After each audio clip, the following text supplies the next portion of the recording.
তাহলে এই গরুটা বলতেছেন আপনি দেখুন চর্বি টবি নাই না, তেমন না না, ভালো কথা বলছে। আপনি কটা গরু আনছেন? আপনি কি আনছেন?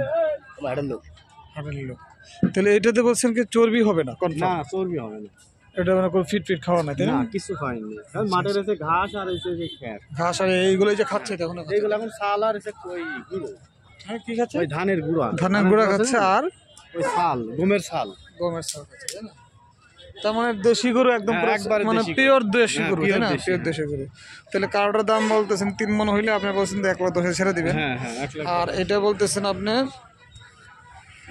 বলছেন যে 100 কেজি 1 লাখ, আমি এসে 95 90 ছেড়ে দেবো। 95 ছেড়ে দেবো তাই না? 95 ছেড়ে মাংস হবে বলছেন 100 কেজি, 100 তো হবেই, 100 কেজির উপরে হবে আশা করা যায়। এটা হচ্ছে উত্তরা না? এটা উত্তরা। হ্যাঁ, উত্তরা গরু বাজারে 18 নম্বর সেক্টরের পাশ।